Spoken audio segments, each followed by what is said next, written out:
our style secret next. All right.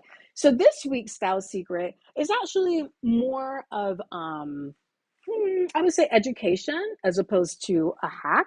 But with us being in the fall winter season and also with me curating these types of pieces for my clients, I thought it would be fun to share some insights with you about how to more or less decode the different textures of leather, right, for the fall and winter season. And leather is an extremely versatile textile. It can keep us warm if it's the right type. Otherwise, wearing like a leather jacket in like New York in wintertime is not a good idea, okay? Unless it's got like a fur lining or it's a shearling or something, which we'll talk about. But it's such a beautiful and timeless material. Leather has been worn since caveman days, right? And from then till now, we've found series and series and series of ways that we can style and use it. So I wanted to share with you six different leathers and just tell you a little bit more about each of them. Okay. So first, we're going to kick things off with lambskin. So lambskin really is known for its soft, very supple feel. It's lightweight. In terms of garments, it's great for fitted styles because it holds really, really nicely. And it gives a very polished and elegant look. So I'm going to share with you my one of my lambskin pieces. Okay, so we're bringing out Chanel. Let me turn my heater off. It's getting a little bit hot now. Whew. If I'm hot, that means it's like hot because I'm always cold. Okay, so we have my Chanel. This is my classic flap. So get her out of her little protective covering. And yes, I have all the things, right? I'll just give you a little peek right here. I can actually take that out so you can see it in entirety. Okay, so this is the Chanel Classic Flap. This is in lambskin. Um, so this is really, again, it's super, super soft, very, very supple. What I will say about lambskin, though, one challenge with it is that it can scratch easily. So if I were to take my fingernail and just go right across, right, you would see a scratch. You can typically rub it out though, but lambskin is very delicate. So it's soft, it's supple, it's lightweight, and you can see here how it bends nicely, right? There's not a whole lot of, it's not tough, right? You can squeeze it. It's a really, really beautiful material. And it also takes dye really, really well, so you can have different colors. But it is a texture that you have to baby. Hence why I have it. Well, I mean, pretty much all of my purses live in their own like dust bag homes, right? That is definitely a thing for me. But lambskin is really, really beautiful. So that is a great texture for the fall winter season. Next up is Napa leather. So let me look at my notes here. So Napa leather is definitely often aligned with high-end luxury. It's a full grain leather that comes from the top grain of the hide. Okay, it's very, very soft, very smooth. But despite its softness and smoothness, it is durable. So I would say this is a little bit more durable than the lambskin that I just showed you. You will see Napa leather used in luxury goods such as handbags, gloves, car interiors also use Napa leather, but also clothing. So, what I'm wearing today, you may have seen this before. Um, this is my oversized Lafayette 148 Napa leather jacket. I highlighted this when we had our fall winter trunk show for Lafayette. So as you can see, it's super, super smooth, soft, right? Look at that. It takes stitching really, really well. And you can see the grain. Look at that. you can see the natural grain, but look how like it's soft. I can put my purse on here and not worried about it getting like super duper wrinkled. It is just a really, really, really great material. So Napa leather is definitely something that you should look for in terms of your leather goods for the fall and winter season. Um, Next up is cowhide. So I'm going to show you a couple examples. So cowhide is definitely more rugged. Okay, you often see that used on moto jackets. Here's one right here. And by the way, the pieces that I'm showing to you, everything I'm showing you, the handbag, the jacket, this jacket, I do have a link to our Tap to Shop page, which has all of these kind of inspiration pieces between the different leathers available for you to check out. But yes, it's very much used for the moto jackets, like you see here, because it's durable, right? You know, you're taking it off, you're folding it up, you know, you're wearing it on the plane, you're wearing it on a motorcycle, right? But the nice thing about it though is that even though it's durable and rugged, it's not, or not necessarily too thick that it's uncomfortable. All right, so here's one, and I found a really cool one. This first one, by the way, is by Shot NYC. This one is by Edox, and I thought that was really cool. And I did check the material on these. This is cowhide. So this is a very kind of edgy jacket where we have a little bit of a cropped corset. And the zip goes right up to the bust line. I think this is hella sexy. And it is, I think it is on sale. I'm not gonna lie, it's expensive though. But I wanted to show it to you to say that cowhide, you know, does not have to be some like super duper rough and tumble type material. It can be very, very much used in fashion and high fashion. So I thought that that was cool.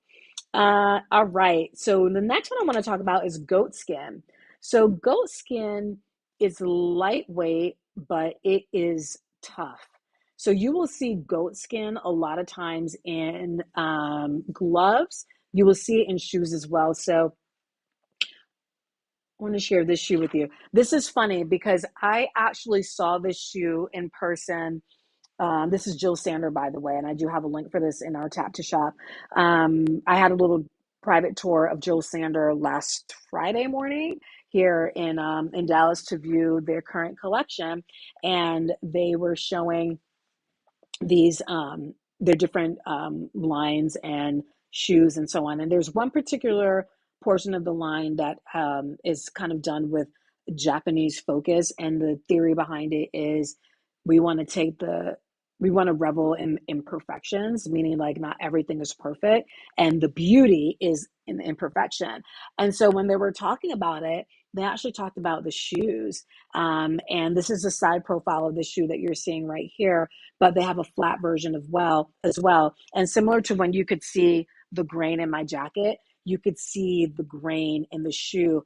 And to touch it, it feels really soft, but it is durable. So I thought when I saw this, I was like, oh my gosh, I just saw this. And it's nice because it has a little bit of a gloss and a shine to it. So it comes across very high end. It comes across very sophisticated. It's soft, but again, it is durable. So goat skin is something you can definitely look for in a shoe. And then the last, not the last thing, number 5 for you, second to last, is suede. Okay. So suede is actually, let me see what how to say it here. Suede is derived from the French word or phrase gant de suede, which translates as gloves from Sweden. I never knew that.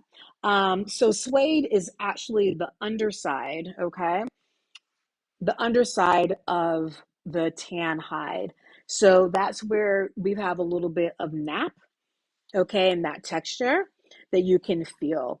Now, suede is really, really good for color dyeing, but out of all the leathers, this one is the most susceptible to staining.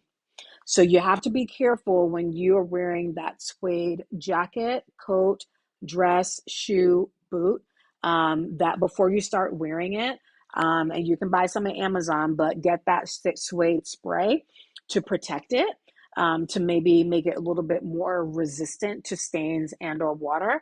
But then also, my preference, honestly, is to take it to a cobbler because they deal with leathers all the time and they have like the good stuff. And I just feel like I would be a little bit too clumsy with the can spraying something on my shoe. If I spray too much on, that would freak me out. I want it done professionally. So that's an option for you. But yes, suede is beautiful, but you just have to take a little bit more front end care with it. Okay. So that's one of the popular leathers, of course, of the fall winter season.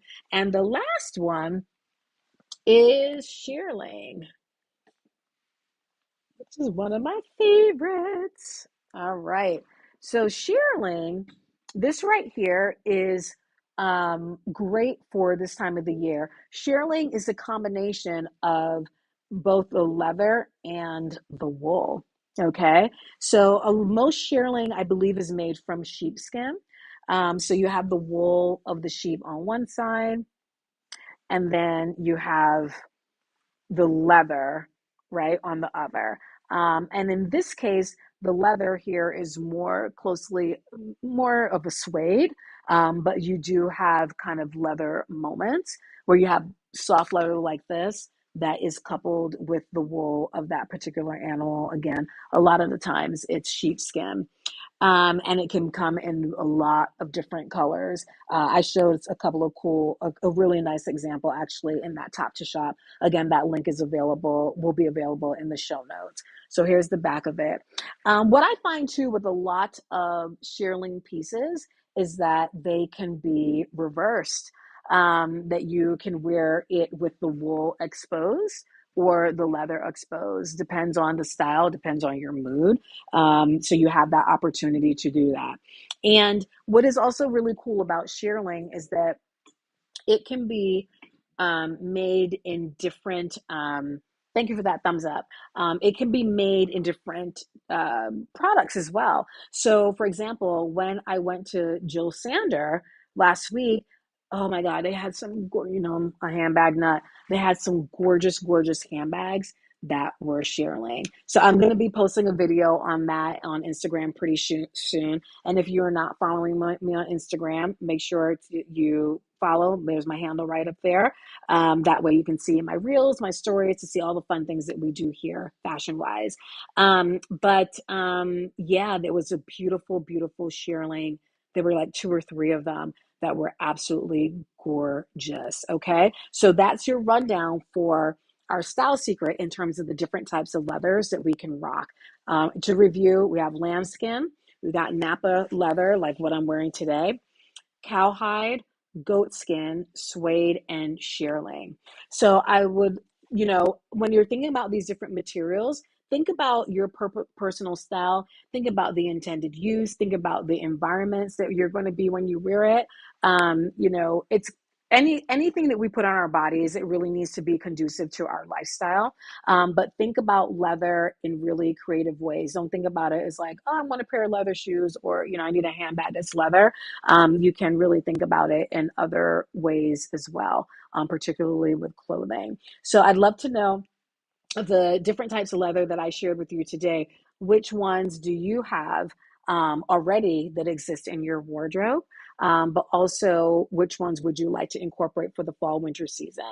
And again, if you need inspiration, just check out my link in the comment section. I think we're going to have it pinned to the top of the chat when we get our show notes up. That'll take you straight to our tap to shop that will give you some really good inspiration for how to rock leather this season. Okay.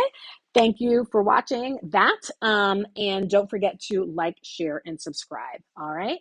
Okay. Moving along. We're going to go into my Fab Find of the week. So let me get it queued up here, because I found something. Oh, I know. I already have it. I actually already have it here. So I